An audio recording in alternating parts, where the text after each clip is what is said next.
गुरुवार का प्रदोष पड़ जाए, बृहस्पतिवार का यदि प्रदोष पड़ जाए तो प्रदोष के दिन प्रदोष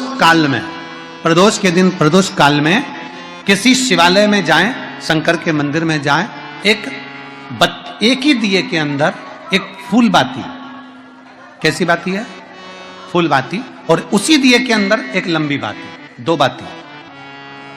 कौन सी बाती हैं? जम के बोलो जरा। एक फूल बाती, एक लंबी बाती, दो बाती। एक ही दिए के अंदर फूल बाती, लंबी बाती दोनों रख लें। थोड़ा सा घृत की बातियां, तेल की बाती नहीं, घी की बाती रखें, और दोनों बातियां उसमें रखकर 3 बेलपत्र भगवान शंकर के मंदिर में लेकर जाएं। दिए को भी प्रज्वलित नहीं करना है। पहली बेलपत्र नंदीश्वर की, जो ऊपर का भाग होता है जिसको हम शिव तत्व भाग कहते हैं, नंदी के पीठ पर एक भाग होता है जिसको शिव तत्व भाग कहा जाता है, वो नंदी की पीठ पर जो भाग है वहां पर एक बेलपत्र समर्पित करें। दूसरा बेलपत्र आप जो माता पार्वती जी का, जैसे ये शिवलिंग है और ये गोल भाग है, ये माता पार्वती जी का हस्तकमल है, तो माता पार्वती जी का जो हस्तकमल है, इस हस्तकमल पर कहीं पर भी एक बेलपत्र आप समर्पित कर दें। और तीसरे नंबर की जो बेलपत्र है वह भगवान शंकर पर समर्पित कर दें।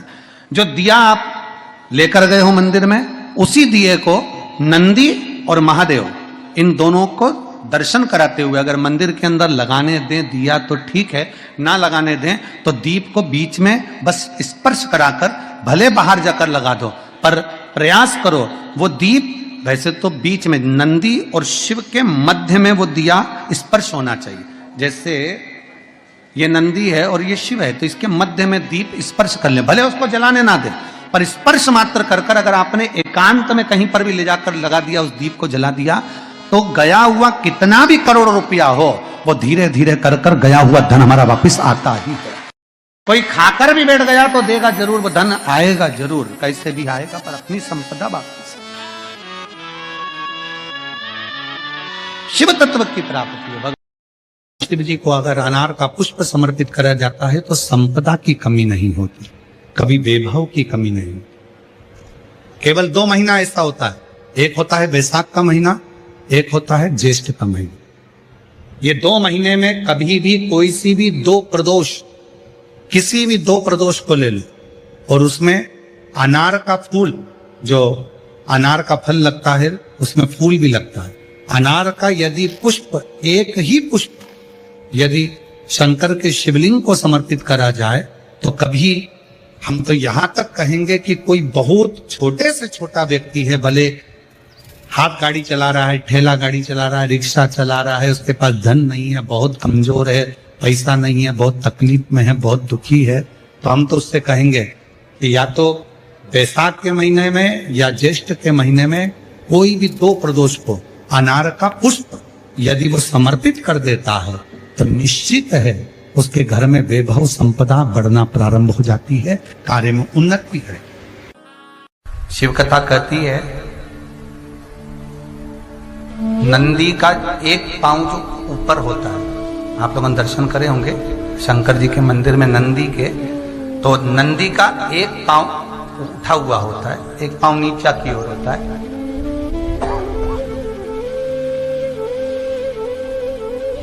शिव पुराण की कथा कहती है, मान लो कोई हड्डी से जुड़ा हुआ रोग, नेत्रों से जुड़ा हुआ, मस्तिष्क से जुड़ा हुआ कोई रोग रहता है, तो एक नीले कलर का फूल आता है महाराज, उस फूल में हल्दी डालकर गुरुवार का प्रदोष पड़ने पर जो नंदी के पांव के पास समर्पित कर देता है महाराज, उसका रोग धीरे धीरे समाप्त होने लगता है। लिंग पुराण कहती है कि नंदीश्वर भगवान के सामने जो पुष्प समर्पित करा जाता है उसको, ये तो लिखा था स्कंद पुराण और शिव पुराण, लिंग पुराण कहती है जो फूल आपने समर्पित करा उसको लाकर पानी की बाल्टी में डालकर आप स्नान भी कर सकते हो, उससे भी हड्डी के जितने रोग होते हैं उसमें आराम लगने लगा। जैसे कहीं शरीर नहीं चल रहा, हाथ झुन्न पड़ रहा है, हाथ काम नहीं कर रहा, हाथ में झुनझुनी आ रही है, कंपन आ रहा है, उसमें भी ये प्रयोग का, पर होना चाहिए बृहस्पतिवार की प्रदोष। कौन से वार की? बृहस्पतिवार गुरुवार की प्रदोष। प्रदोष काल का दीप, प्रदोष काल की आराधना, प्रदोष काल की साधना और प्रदोष काल में परमात्मा का लिया गया नाम हमारे करोड़ों करोड़ों करोड़ों करोड़ों पुण्य को प्रबल कर देता है और हमारे पाप को छिन्न कर देता है। हमारे पाप प्रदोष, शिवरात्रि, सोमवार की अष्टमी, ये वो तिथियां हैं, ये वो वार हैं। अगर कोई भूल से भी शंकर भगवान के शिवलिंग का निर्माण करता है या अपने घर में रखे हुए शिवलिंग पर शमी पत्र को समर्पित कर देता है तो जिंदगी में उसका बाल बांका हो ही नहीं सकता। प्रदोष के शमी पत्र में बल होता है। प्रदोष के शमी पत्र में किसी व्यक्ति ने अपनी जिंदगी में एक नियम बना लिया कि मुझे प्रदोष के दिन बाबा देव अधिदेव महादेव को एक कमल का पुष्प चढ़ाना। और कई मौसम ऐसा होता है कि उसमें कमल का पुष्प नहीं मिलता तो कमल गट्टा बाजार में मिलता, देखा है आप लोगों ने, काला कलर का होता है कमल गट्टा। एक कमल का गट्टा भी यदि देव अधिदेव महादेव को यदि कोई कितना भी दरिद्र है, कितना भी गरीब है, उसका कोई व्यापार नहीं, कोई व्यवसाय नहीं, कोई नौकरी नहीं, कोई चाकरी नहीं, कितना भी परिस्थिति से मारा हुआ व्यक्ति है, अगर उसने प्रदोष नियम बना लिया, प्रत्येक 12 महीने का मैं नियम लेता हूं और पूरे 24 प्रदोष मैं बाबा को कमल का, जिस समय पर कमल का पुष्प मिल जाए उस समय पर कमल का पुष्प चढ़ाओ, ना मिले तो कमल गट्टा चढ़ाओ। पर जिसने प्रदोष का नियम बना लिया, एक साल पूरा नहीं होगा और मेरा बाबा उसका हाथ पकड़कर उसको मंजिल तक पहुंचाना पड़ा। इतना भी दरिद्र, इतना भी दरिद्र। ये लोमश ऋषि की कथा कहती है, ये लोमश बाबा का चरित्र कथा। कितनी भी गरीब परिस्थिति क्यों ना हो, कितना भी दरिद्रपन क्यों ना हो, कुछ नहीं घर में। प्रदोष के समय पर अगर मान लो कोई भिखारी से भिखारी व्यक्ति भी है जो ठेला चला रहा है, उसके पास में खाने के लिए कुछ नहीं है, फटे कपड़े पहन रहा है, उसकी जिंदगी में कुछ भी नहीं बचा और कर्जे में लदालूम हो गया, एक चावल का दाना अगर वो प्रदोष के दिन, प्रदोष काल में शाम के समय पर शंकर के शिवलिंग पर चढ़ा देता है तो 3 या 4 प्रदोष में उसका कर्जा चूकना प्रारंभ हो जाता है। प्रदोष का विधान। शादी के हो गए 40 वर्ष, शादी के हो गए और औलाद है ही नहीं, डॉक्टर ने भी हाथ, तब आखिरी में एक काम चालू करो, प्रदोष का दिन दोनों पति पत्नी व्रत चालू कर दो प्रदोष का, और प्रदोष काल में शाम के समय जाकर एक ही दिए में 2 लंबी बाती जानते हो ना, रुई की लंबी कपास की बाती, दोनों बाती एक ही दिए में रखकर पति पत्नी दोनों उसको प्रज्वलित करना प्रारंभ करें, बाबा संतान देकर ही रहेगा, औलाद आएगी ही। एक चंद्रमौलेश्वर महादेव का नाम लेकर एक चावल का दाना भी सुख देता। और मेरी जीजियां याद रखें, मेरी जीजियों से निवेदन है, कभी कभी ऐसा लगता है शरीर में अगर कोई गांठ पड़ जाती है, बच्चादानी में गांठ आ गई, चेस्ट में गांठ आ गई, शरीर के कोई अंग में गांठ आ गई, घबराना नहीं है, डॉक्टर का इलाज करवाओ, दवाइयां लो, साथ में एक नियम बनाओ, प्रदोष काल में 2 दीपक शिव जी के मंदिर में लगाओ और एक चावल का दाना शंकर भगवान पे चढ़ाना प्रारंभ करो। वही चावल के दाने को वापिस उठाओ। अगर प्रदोष का व्रत नहीं है तो उसी दिन खाओ, और अगर व्रत है तो दूसरे दिन उस चावल के दाने को जरूर खाओ। धीरे धीरे वो गठान जो शरीर के अंदर है वो गलना प्रारंभ हो जाती है। थोड़ा दिन करोगे आपको उसका फल प्राप्त होना प्रारंभ हो जाएगा। एक चावल का दाना भी चंद्र का प्रतीक है, चंद्र का। सभी लोग साथ में बोलेंगे, बोल चंद्रशेखर महादेव की। एक चावल का दाना चंद्र का। जिभ्या, शंकर भगवान को प्रसन्न करना है तो एक धतूरा, एक चावल का दाना, धतूरा चढ़ाओ शिवलिंग पे, चावल का दाना सुंदरी की, हाथ रखो चावल के दाने पर और शिव जी से अपने मन की बात प्रदोष के दिन, प्रदोष काल में शाम के समय चंद्रमौलेश्वर महादेव का नाम लेकर कह दो, 3 महीना तो जाने दो, 3 दिन में वो बाबा मुराद पूर्ण करना प्रारंभ कर देते।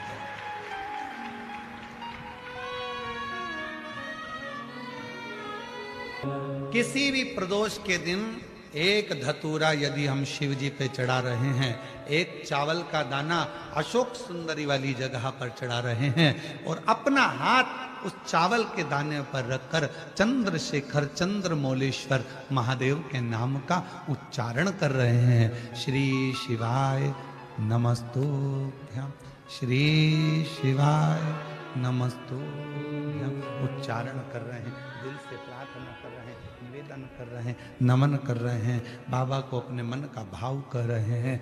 तो वो 3 महीना तो बहुत दूर है, मेरे बाबा ने अगर कृपा करी तो 3 महीने में मेरा बाबा करुणा करना, दया करना प्रारंभ कर दे।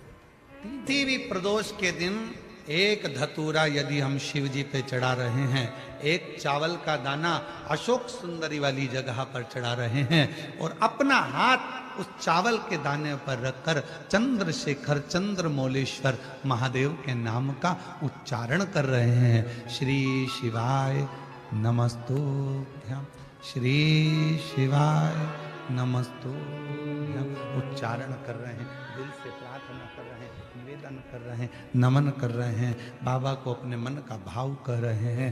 तो वो 3 महीना तो बहुत दूर है, मेरे बाबा ने अगर कृपा करी तो 3 महीने में मेरा बाबा करुणा करना, दया करना प्रारंभ कर दे। 3 दिन चंद्रशेखर कथा सुनो, कथा की आरती हो,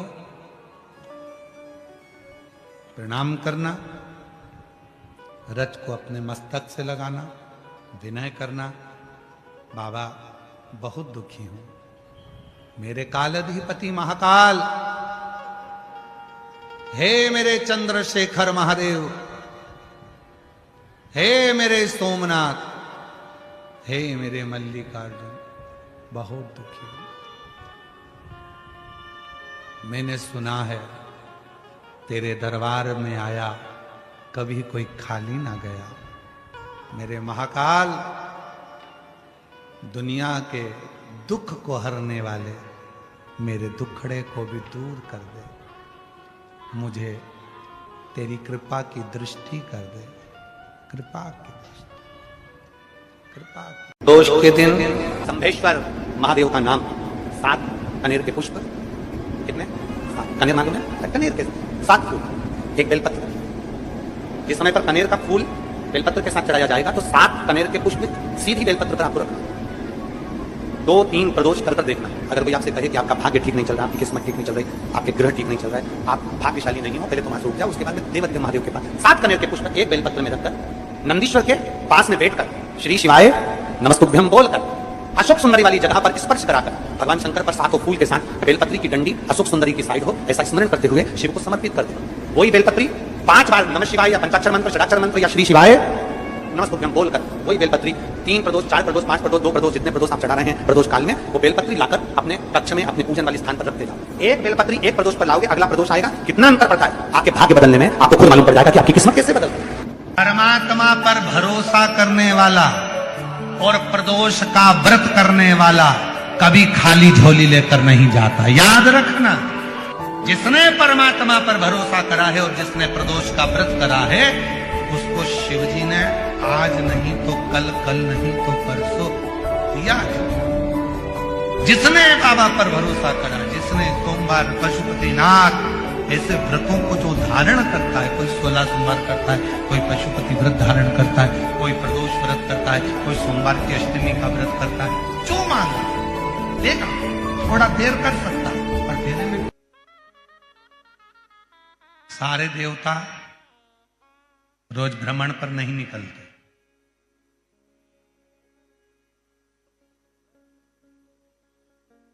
33 कोटि देवता में केवल एक देवता है, देवाधिदेव महादेव, जो प्रतिदिन प्रदोष काल में, प्रदोष काल में शाम के समय अपनी अर्धांगिनी मां पार्वती जी के साथ भ्रमण पर निकलते हैं अपने भक्तों का दुख मिटाने के लिए। प्रतिदिन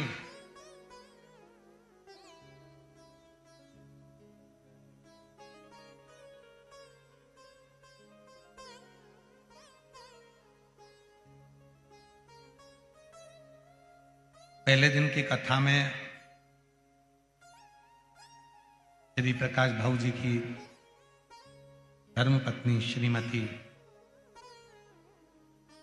रीना जी प्रकाश जी धारीवाल जी ने प्रश्न किया था उनके घर पर कि प्रदोष करना आया, तो पहले तो मेरा निवेदन है कि प्रदोष को समझें कि प्रदोष का मतलब क्या। संसार का कोई मनुष्य कितने भी दोष कर ले, उसकी जिंदगी के सारे पाप उसने जितने भी करे हों, यदि प्रदोष का दिन है, जिस दिन प्रदोष है उस दिन यदि उसने व्रत धारण करा, केवल एक दिन ऐसा होता है प्रदोष का जिस दिन 33 कोटि देवता और 64 योगनियां भी भगवान शंकर के सामने अपने मन की बात कहने के लिए प्रदोष काल में खड़े होते हैं और शिव जी अपने हाथों से उनके दुख मिटाते मिटाते जाते हैं। वो प्रदोष का व्रत होता है। वो का विस्तार से तो वर्णन हम करेंगे बीच में, पर सारे दोषों को जो समाप्त कर, सारे दोष, सारी तकलीफ, तुम्हारी जिंदगी के जितने जितने तुम्हारे दोष हैं इस जन्म के उस जन्म के, और जब भगवान शिव से आप निवेदन करते हैं, प्रार्थना करते हैं, उनसे अपने मन का भाव कहते हैं, प्रार्थना करते हैं, निवेदन करते हैं, तो शिव उसको स्वीकार करते, स्वीकार। खड़े हैं देवता, भगवान शिव नेत्र बंद करके बैठे, भगवान विष्णु भगवान ब्रह्मा सब देख रहे हैं, इंद्रदेव पीछे खड़े हैं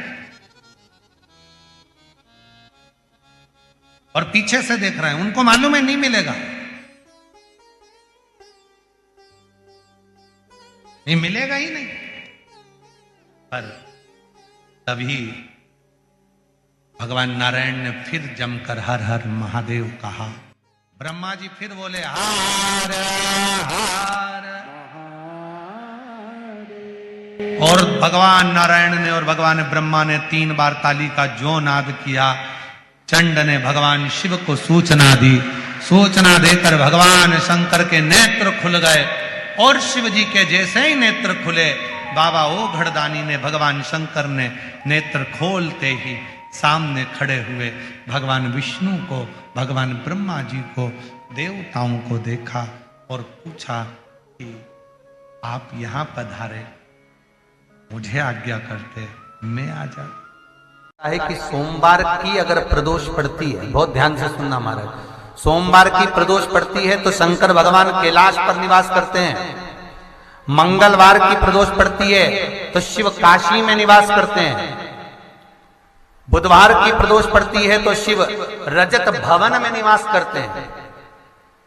गुरुवार की प्रदोष पड़ती है तो शिव गंगा के स्थल पर निवास करते हैं। शुक्रवार की अगर प्रदोष पड़ती है तो शिव नीलकंठ पर विराजमान होते हैं। शनिवार की अगर प्रदोष पड़ती है तो शिव शमी के वृक्ष के नीचे रहते हैं। और रविवार की जब प्रदोष पड़ती है तो शिव बेलपत्र के पेड़ के नीचे निवास करते हैं। महाराज ये एकादशी शंकर से कह रही है कि आपका स्थान ये नहीं कि आप कैलाश पर मिले, उस वार को, उस तिथि के दिन, उस अनुकूल।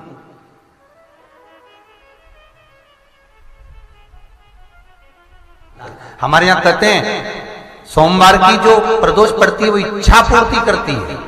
मंगलवार की प्रदोष रोग से मुक्ति देती है। बुधवार की प्रदोष कामना की पूर्ति करती है। गुरुवार की प्रदोष शत्रुओं का नाश करती है। शुक्रवार की प्रदोष सुख और शांति देती है। शनिवार की प्रदोष संतान का सुख देती है। और रविवार की प्रदोष जो काम दुनिया में कोई नहीं कर सकता वो अचूक फल की प्राप्ति रविवार की प्रदोष करा देती है महाराज। ऐसी प्रदोषों का नियम वर्णन किया चाहिए। भगवान कहते ठीक है तू थोड़ी देर खड़ी हो। एकादशी सम्मुख खड़ी हुई, पार्वती जी ने जिस अंगुष्ठ का जल पीने के लिए लिया था हाथ में, बस पीने ही वाली थी, शंकर भगवान ने वही हाथ में जल लेकर एकादशी के हाथ में उसको देकर कहा ले, ये मेरे द्वारा निर्मित एक व्रत है जिसे त्रयोदशी के दिन तूने मांगा है, मैं तुझे देता हूं। आज इस व्रत का फल मैं तुझे प्रदान करता हूं। अब तू जिस जीवात्मा को लेकर जाएगी उसका पाप प्रबल नहीं होगा। किसी स्त्री पुरुष बालक बुजुर्ग जो भी होगा जिसने प्रदोष का व्रत करा होगा वो जीवात्मा को तू किसी फल की कामना से नहीं स्वतः ही लेकर चली जाए, उसमें कोई कामना नहीं है। बन सके जीवन में 11 प्रदोष या 26 प्रदोष करने के बाद आप उसका उद्यापन कर विराम भी दे सकते, पर जीवन में एक बार प्रदोष का व्रत मौका मिले, जिस कामना से जिस दिन का भाव आपके मन में आए कि मुझे रोग से मुक्ति पाना है तो ये प्रदोष मुझे करना है, मैं रोग मुक्ति के लिए हम जो भी आपके मन में आ रहा है, संतान प्राप्ति के लिए शनिचरी प्रदोष आप उसका स्मरण करें। फिर लिखा शिव महापुराण में, बड़ा सुंदर लिखा वेदव्यास जी ने, मान लो आप प्रदोष का व्रत नहीं कर सकते, आप अगर व्रत नहीं कर सकते तो प्रदोष के दिन प्रदोष काल में शाम का समय सूर्यास्त का कुछ पल कुछ घड़ी के पहले से लेकर बाद तक का प्रदोष काल के अंतर्गत आप शंकर जी के मंदिर में जाकर 1 लोटा पानी 5 बेलपत्र भी अगर समर्पित करते हैं तो संपूर्ण प्रदोष का फल आपके भाग्य में प्रबल हो जाए। शिव महापुराण में इसका